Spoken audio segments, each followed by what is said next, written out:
सुकीमिची moonlight fantasy season 2 episode 6 की शुरुआत में माकोटो हम लोग को बताता है कि उसे टीचर बने हुए 2 हफ्ते हो चुके हैं। साथ में ही रोश गार्ड में उसकी ट्रेडिंग कंपनी शुरू हो चुकी है। वो अब एक और एरी से कहते हैं कि मैं तुम लोग को रिप्लेस कर रहा हूँ। ये सुनकर वो लोग दुखी हो जाते हैं और कहते हैं कि ऐसा मत करो। तो शिकी उनसे कहते हैं माफ करना, लेकिन बाकी के लोग शिकी की शॉप में बिजी है। ये सुनकर वो लोग कहते हैं लेकिन हमें काम से मत निकालो, पता नहीं वहाँ पर टोमे और म्यू हमारे साथ क्या करेंगे। ये सुनकर माकोटो कहते हैं ठीक है, मैं तुम्हें नहीं बदलूंगा। वो अब उन लोगों को इस शॉप पर पड़ा हुआ सामान के बारे में बताता है कि यहाँ पर हीलिंग का सामान पड़ा है, यहाँ पर एंटीडोट और यहाँ पर एनर्जी ड्रिंक्स। वो अब कहते हैं कि मैं शॉप को प्रमोट करना चाहता हूँ कि एक फार्मेसी और जनरल स्टोर है जो कि लेट खुलती है। मैं सोच रहा हूँ कि ये दुकान आधी रात तक खुली रहेगी। चिंता मत करना, मैं तुम लोग को रेस्ट करने का समय भी दूंगा और साथ में खाना खाने के लिए पैसे भी। और यहाँ पर कोई मैनेजर नहीं होगा जो कि तुम लोग को परेशान करेगा। और क्योंकि ये दुकान अभी अभी खुली है तो तुम लोग को ज्यादा काम नहीं होगा करने के लिए। सीके में काम करने से तो ये जगह ही बेहतर है। ये सुनकर वो लोग भी खुश जाते हैं और कहते हैं हाँ सही में ये काम काफी ज्यादा आसान है। और अब अगले सीन में माकोटो लाइब्रेरी में बैठा होता है और वो काफी डिप्रेस लग रहा होता है। वो कहता है कि मेरी बिजनेस और क्लासेस तो काफी अच्छी चल रही है, लेकिन जिसके बाद एक फ्लैशबैक दिखाया जाता है जहाँ पे एक लड़की माकोटो से कहती है कि जब तुम्हारी 2 लड़कियों से शादी हो जाए तब मुझसे शादी कर लेना। ये सुनकर माकोटो कहते हैं ये क्या बात हुई। इसी तरीके से माकोटो जब शहर में घूम रहा होता है तो उसे अलग अलग शादी के प्रपोजल आ रहे होते हैं। माकोटो कहते हैं कि सभी लड़कियां मेरे फेस को इग्नोर कर रही है और मेरी तीसरी वाइफ बनना चाहती है जिससे कि उन लोग के ऊपर कोई भी रिस्पॉन्सिबिलिटी ना आए। यहाँ पर तो मैरिज का कॉन्सेप्ट काफी अजीब है। सीन प्रेजेंट का आता है जहाँ पर माकोटो अपनी पेरेंट्स की पिक्चर देख रहा होता है। तभी वो लाइब्रेरी वहाँ पर आ जाती है और माकोटो से पूछती है कि ये लोग कौन है। माकोटो उसे अच्छे से नहीं बताता है। वो उसे बताता है कि इन लोगों ने बस मेरी मदद करी थी, ये लोग मेरे काफी क्लोज है, मुझे यहाँ की शादी का कॉन्सेप्ट काफी अजीब लगा। तो लाइब्रेरी उसे बताती है कि हमारे यहाँ पर ज्यादातर स्टूडेंट नोबल्स या फिर मर्चेंट की बेटी हैं, तो वो शादी को प्यार के तौर पर नहीं देखते हैं। ये सुनकर माकोटो कहते हैं इसका मतलब वो लोग शादी को पॉलिटिकल की तरह देखते हैं। वो लोग अभी भी यंग है, इस बात पर बिलीव करना काफी मुश्किल है कि वो लोग ऐसा सोचते हैं। वो सुनकर लाइब्रेरियन उसे कहती है कि तुम तो काफी ज्यादा प्योर हो। ये सुनकर माकोटो सोचने लगता है कि इनसे तो अच्छा मियो और टोमो ही है, वो कम से कम मेरे साथ पैसों के लिए तो नहीं है। और अब अगले सीन में टोमो को दिखाया जाता है जो कि लाइम से पूछती है कि सी ऑफ ट्री की इन्वेस्टिगेशन कैसी गई, जिस पर वो कहता है कि लगता है फोर्ट स्टेला की बैटल से पहले लाइक आधा वाटरफॉल पे बैटल हुई है, शायद से वहाँ पर सोफिया ने लड़ाई करी होगी जो कि ड्रैगन स्लेयर है। वैसे क्या तुम्हें उन रिंग के बारे में पता चला जो कि गॉडेस की पावर को सप्रेस करती है। तो टोमो कहती है नहीं, उसके बारे में मुझे कुछ भी नहीं पता चला, लेकिन मुझे पता है कि स्टार लेक किसने बनाई होगी।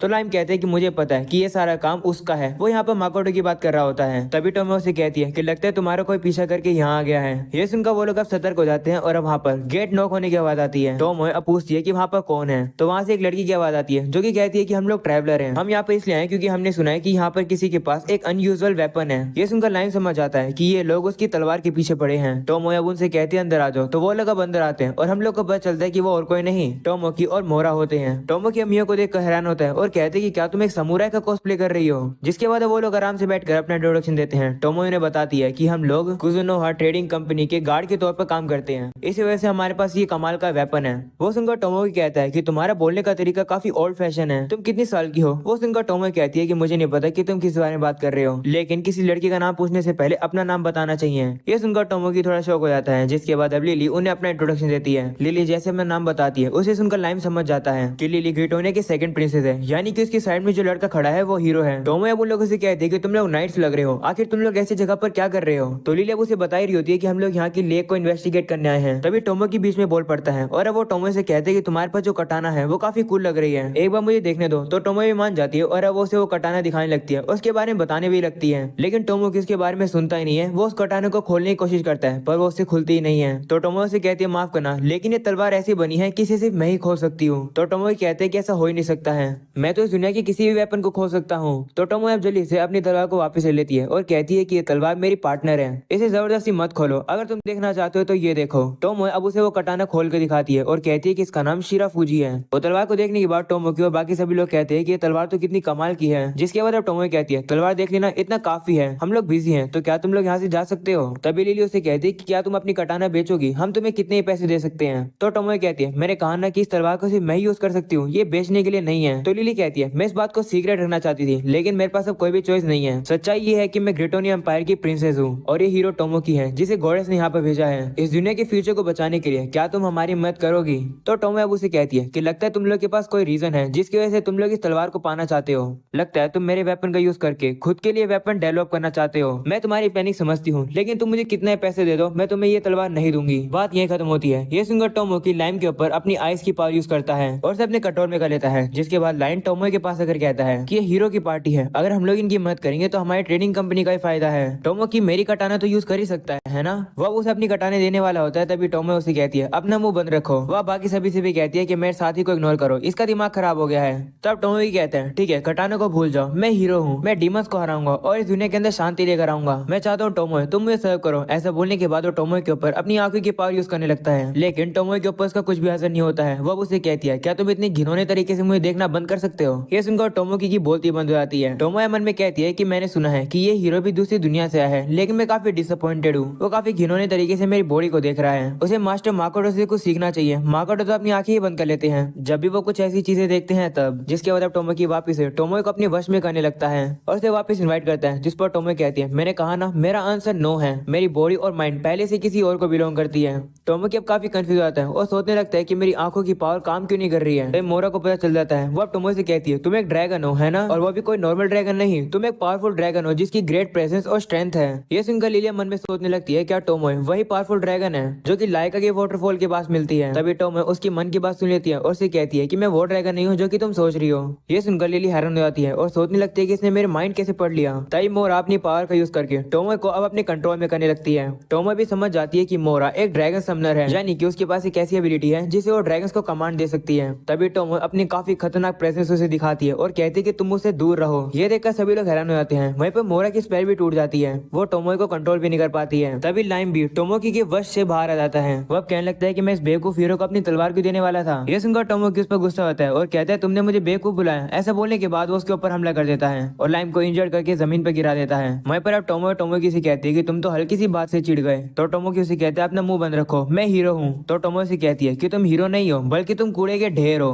ये सुनकर टोमो की डर जाता है और उसे याद आता है कि किस तरीके से अर्थ पर उसे बुली किया जाता था। वो अब टोमो के ऊपर हमला करता है, लेकिन टोमो धुंध की तरह वहां से गायब हो जाती है। वो अब लिली से भी कहती है चलो ऐसा एक्ट करते हैं कि हम लोग कभी मिले ही नहीं, अगर अगली बार इस तरीके से बेवकूफी करी तो ये हीरो कहीं नहीं मिलेगा, मैं इसे मार दूंगी। वो लोग अब देखते हैं कि वो लोग अब बाहर आ चुके हैं। लिलिया सोचने लगती है कि आखिर टोमो कैसी ड्रैगन है। मैं अब टोमो की गुस्से में कहते हैं टोमो तुम एक टॉप रैंक रेयर कैरेक्टर हो, मुझे तुम चाहिए हो, मैं तुम्हें पाकर रहूंगा, तुम मेरी होके रहोगी। अगले सीन में अब हम लोग लाइम को देखते हैं जो कि रो रहा होता है और टोमो से कहते हैं कि मैं आखिर इतनी कमाल की तलवार जो कि आपने मुझे दी थी मैं उस हीरो को कैसे देने वाला था। तभी टोमो से कहती है क्या तुम मेरे क्लैंसमैन बनना चाहोगे, जिस पर वो कहते हैं हाँ बनूंगा, मुझे ताकतवर बनने में मजा आता है, अभी तो मैं काफी कमजोर हूँ, मैं इस तरीके की बेवकूफी फिर कभी नहीं करना चाहता हूँ। वो सुनकर टोमो अपनी तलवार बाहर निकाल लेती है और कहती है ठीक है फिर शुरू करते हैं, चिंता मत करना ये काफी जल्द खत्म हो जाएगा और इसमें ज्यादा दर्द भी नहीं होगा। अगले सीन में अब हम लोग को मियो को दिखाया जाता है जो कि सोच रही होती है कि आखिर ये सीवीड है या फिर कैल्प है। उसे नहीं पता है कि कौन सी चीज क्या है, उसे दरअसल खाने बनाने में इसकी जरूरत है। वो उसे टेस्ट करती है और उसे वो काफी टेस्टी लगता है। तभी अचानक से ओतोनाशी का वही वो स्पिरिट वहाँ पर आ जाती है जो कि सीधा मियो के ऊपर हमला कर देती है। मियो कहती है कि तुमने मेरा किमोनो गंदा कर दिया।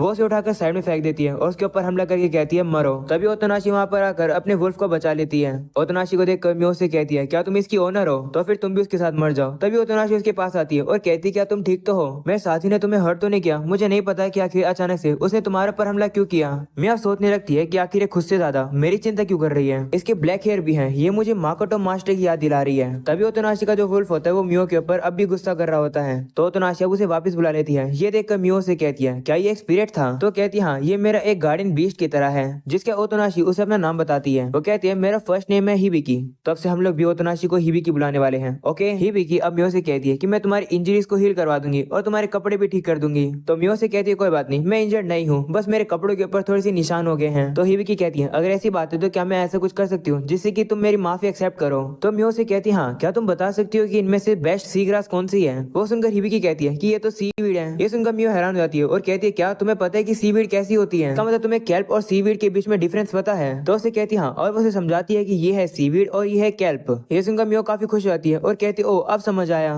तो हिबिकी कहती है हाँ सीवीड का यूज किया जाता है मिसो सूप बनाने के लिए। ये सुनकर मियो और ज्यादा खुश हो जाती है और कहती है क्या तुम्हें वो डिश बनानी आती है, तो मुझे भी सिखा दो, मुझे अपने मास्टर को वो खिलानी है। हिबिकी पूछने लगती है तुम्हारा मास्टर कौन है, जिस पर मियो से नहीं बताती है। वो तो बस उसके गले ही लग रही होती है। अगले सीन में हम लोग देखते हैं 2 दिन बीत जाते हैं। मियो को पता चलता है कि हिबिकी का ग्रुप सीगे की तरफ जा रहा है वेपन्स को पाने के लिए। जिसके बाद अब मियो हिबिकी से वही खाने के बारे में बात कर रही होती है। वो देखकर वुडी कहने लगता है कि हिबिकी काफी ज्यादा टफ एक्ट कर रही है, लेकिन नेवल के जाने की वजह से वो काफी ज्यादा दुखी है, लेकिन वो दिखाती नहीं है। वो ट्रैवल करते समय अपनी आइडेंटिटी सभी से छुपा कर रख रही है। तभी मियो हिबिकी से कहती है क्या तुम स्ट्रांग हो, जिस पर वो कहती है कि मैं एक डिसेंट फाइटर करूँ। ये सुनकर मियो कहती है अगर ऐसी बात है तो यहाँ पर एक रेयर क्रिएचर आ रहा है, जरा उसे संभाल लेना, अगर तुम नहीं संभालोगे तो मैं संभाल लूंगी। जिसके बाद हम लोग देखते हैं कि वहाँ पर सही में एक काफी खतरनाक मॉन्स्टर आ जाता है। हिबिकी अब अपने साथी को बताने लगती है कि उन्हें क्या करना है इस मॉन्स्टर से लड़ने के लिए। वो सभी लोग अब लड़ने लगते हैं। वहीं पर मियो तो पेड़ पर बैठकर ये सब कुछ देख रही होती है। जिसके वर्डा को दिखाया जाता है जो कि उस मॉन्स्टर से लड़ रहा होता है। वो देखकर मियो कहती है कि ये लोग इतना बुरा भी नहीं लड़ रहे हैं, लेकिन इनके जो वेपन्स है वो काफी ज्यादा बेकार है।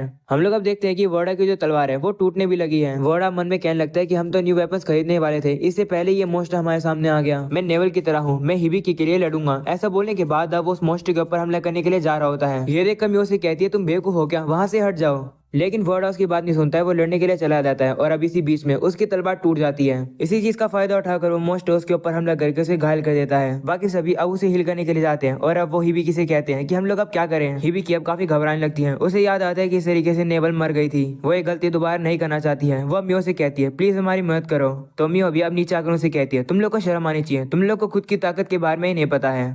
जिसके बाद वो सीधे जाकर उस मॉन्स्टर के ऊपर हमला करके उसे एक ही बारी में खत्म कर देती है। ये देखकर वो सभी हैरान हो जाते हैं। वहीं पर मियो कहती है क्या तुम्हारा साथी जिंदा है? जिस पर वो कहते हैं हाँ वो बस घायल हो गया है। ये सुनकर मियो कहती है ठीक है फिर तो इसका मतलब तुम लोग को मेरी जरूरत नहीं है। मैं इस मॉन्स्टर की मटेरियल को हार्वेस्ट करना चाहती हूँ, मेरी मदद करो। वो ये बात बोली रही होती है तभी मॉन्स्टर खड़ा होकर उसके ऊपर पीछे से हमला कर देता है। इससे मियो का किमोनो फट जाता है, लेकिन जो उसकी जो चोट होती है वो तो काफी जल्दी से रीजनरेट हो जाती है। वो काफी ज्यादा गुस्से में आ जाती है और उस मॉन्स्टर को पकड़ लेती है और कहती है कि यंग मास्टर माकोटो को ये किमोनो काफी पसंद आया था और तुमने इसे खराब कर दिया, तुम्हारी हिम्मत कैसे हुई? ऐसा बोलने के बाद उस मॉन्स्टर के ऊपर काफी ज्यादा हमले करके उसे पूरी तरीके से जला देती है। ये देखकर सभी लोग वापस से हैरान हो जाते हैं। वहीं पर मियो थोड़ी सी दुखी होकर कहती है लगता है मैं इस किमोनो को थोड़े समय के लिए नहीं पहन पाऊंगी। जिसके बाद अब मियो वहाँ पर अपनी स्लीपिंग पावर का यूज करती है जिससे कि सभी लोग सो जाते हैं। तभी हिबिकी का वुल्फ बाहर आता है और मियो की तरफ घुर्राने लगता है। मियो अब कहती है मुझे याद आ गया कि हम लोग पहले भी एक दूसरे से लड़ चुके हैं। वो अब उस वुल्फ से कहती है कि मैं पहले जैसी नहीं हूँ, मैंने अभी अभी तुम्हारे मास्टर को बचाया है, मैं तुम्हें हर्ट नहीं करूंगी, तो अपने साथियों को मत बताना कि असलियत में मैं क्या हूँ। ये सुनकर अब वो वुल्फ भी मान जाता है और अगले सीन में हिबिकी को सपने में नेवल दिखाई देती है।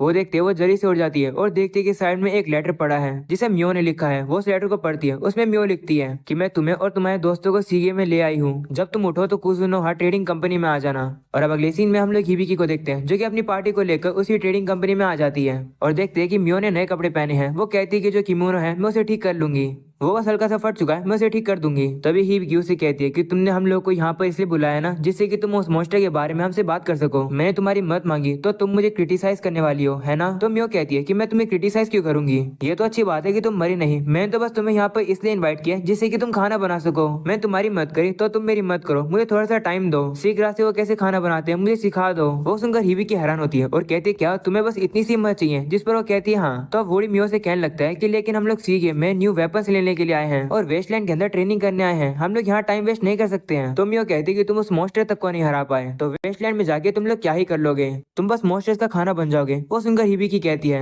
चाहे कुछ भी हो हम लोग को ताकतवर बनना है। तो मियो कहती है कि मुझे नहीं पता कि तुम लोग के क्या रीजंस हैं, लेकिन मुझे नहीं लगता इस तरीके से बात बनेगी। तभी बीरेन उन लोगों से कहता है कि हम लोग तुम्हारे लिए वो वेपन्स बना देंगे जिनका यूज करके तुम वेस्टलैंड में जाकर लड़ सको। सारे इक्विपमेंट्स बनने में 3 दिन लगेंगे, तो रात के समय पर जब तुम लोग ट्रेनिंग कर रहे होगे तो मियो को खाना बनाना सिखा देना। ये सुनकर मियो कहती है लेकिन फिर भी उनके वेपन्स सर्वाइवल की कोई भी गारंटी नहीं देते हैं, इन लोग के लिए वहाँ पर जाना अभी भी खतरनाक है। तो बीरन कहते हैं अगर तुम्हें उनकी चिंता हो रही है तो क्यों ना हम लोग तो और उसके साथियों को इनके साथ भेज दें। ये सुनकर मियो कहती है ये तो काफी ज्यादा अच्छा आइडिया है, अगर वो लोग हिबिकी की पार्टी के साथ जाएंगे तो हिबिकी की पार्टी जिंदा बचेगी। वो सब सुनकर हिबिकी कहती है ठीक है, शुक्रिया हम लोग की मदद करने के लिए, हम इस ऑफर को एक्सेप्ट करते हैं। और अब कुछ दिनों बाद मियो को दिखाया जाता है जो कि नाइफ को यूज करने में थोड़ी सी बेहतर हो चुकी है, लेकिन जब एग को फोड़ने का समय आता है वो कुछ ज्यादा ताकत यूज कर देती है। इसे वो काफी ज्यादा दुखी होती है कि वो ये काम नहीं कर पा रही है। वो देखकर हिबिकी अब उसे थोड़ा सा मोटिवेट करने की भी कोशिश करती है। जिसके बाद वो देखती है कि मियो ने कुछ फ्रूट्स को रखा है डिजर्ट के तौर पर। वो अब उसे खाकर देखती है और उसे वो काफी ज्यादा गंदा लगता है। वो उसे कहने लगती है कि तुम्हारे टेस्ट के सेंसेस काफी ज्यादा बेकार है, तुम्हें उन्हें इंप्रूव करना चाहिए, अगर तुम वो कर लोगी तो तुम्हारी कुकिंग बहुत ज्यादा बेहतर हो जाएगी। वो सुनकर मियो खुश जाती है और कहती है ओ अगर ऐसी बात है तो हम लोग वही करते हैं। और अब यहाँ पर ये सब चीजें बीत रही होती है तो दूसरी तरफ रोस्ट गार्ड में माकोटो को दिखाया जाता है जो कि हॉटपॉट खा रहा होता है। तभी शिकी माकोटो को बताता है कि टोमो आपको डेमी प्लेन में वापस आने के लिए कह रही है, वो आपको कुछ रिपोर्ट देना चाहती है।